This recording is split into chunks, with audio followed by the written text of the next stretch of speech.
Assalamualaikum warahmatullahi wabarakatuh. Halo, aku Widya Setiawati, mahasiswi semester 4, Prodi Komunikasi dan Penyiaran Islam, Fakultas Dakwah dan Komunikasi, UIN Sunan Gunung Jati Bandung.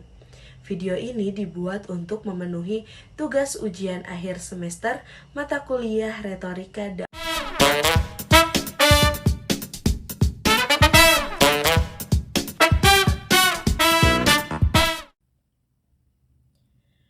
Jika kita bicara tentang filsafat dan etika, dua hal ini merupakan hal yang penting bagi seorang dai agar lebih mudah dalam memahami tantangan-tantangan dakwah yang dihadapi di era ini, yang mana masyarakat tidak lagi didekati dengan metode yang itu-itu saja.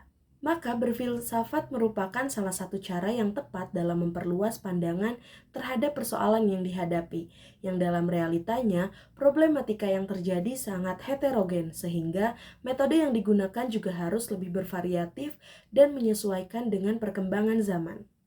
Kemudian, beretika menjadi pedoman dalam menghadapi beragam situasi kultural serta nilai etis dan norma yang dianut masyarakat.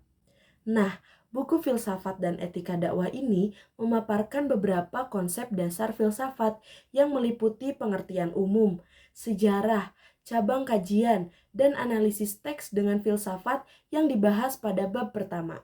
Kemudian membahas konsep etika di bab kedua, dilanjutkan dengan konsep dakwah, dan terakhir membahas tentang relevansi filsafat dan etika dalam berdakwah. Buku ini merupakan buku yang sering dijadikan referensi atau acuan oleh mahasiswa KPI UIN Bandung, para praktisi dakwah, serta pihak-pihak yang tertarik dalam bidang dakwah. Sekarang kita bicara tentang isi dari buku ini. Buku ini dimulai dengan pertanyaan tentang apakah alasan seorang dai harus mempelajari filsafat dan etika, sedangkan terdapat ulama yang menyebutkan bahwa filsafat itu hanyalah sebuah kerancuan berpikir.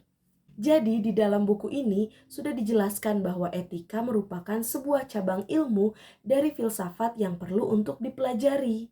Maka sebelum mempelajari cabang ilmunya, seorang dai perlu memahami konsep dasar dari filsafat itu sendiri. Belajar filsafat diperlukan agar bisa memahami teks-teks keagamaan secara lebih baik, sesuai dengan problematika yang dihadapi. Belajar filsafat juga merupakan upaya untuk membuat para dai menyadari bahwa tantangan dakwah di masyarakat akibat transisi zaman memerlukan metode-metode dakwah yang dinamis dan menyesuaikan perkembangan zaman. Kemudian masuk ke bab kedua tentang konsep dasar filsafat. Di dalam buku ini dijelaskan beberapa poin-poin dasar dalam memahami filsafat, mulai dari pengertian umum yang memuat beberapa pengertian filsafat menurut beberapa filsuf. Dengan mempelajari filsafat, seorang dai akan berpikir kritis, analisis, dan juga logis. Kemudian dipaparkan beberapa cabang filsafat. Salah satunya adalah etika yang juga menjadi salah satu fokus utama dalam pembahasan buku ini, yang tercantum dalam bab selanjutnya, yaitu tentang konsep dasar etika. Pentingnya etika dan moral hidup dalam pelaksanaan ibadah di samping acuan dari syariat, kita juga penting menjadikan acuan dalam bertindak di masyarakat.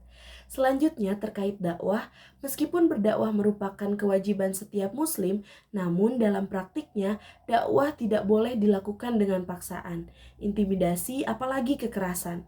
Oleh karena itu, dalam berdakwah, seorang dai perlu menguasai ilmu-ilmu pendukung di samping menguasai kajian ilmu agama yang menjadi materi dakwah. Cukup sekian dari saya. Maaf bila banyak kesalahan. Terima kasih. Wassalamualaikum warahmatullahi wabarakatuh.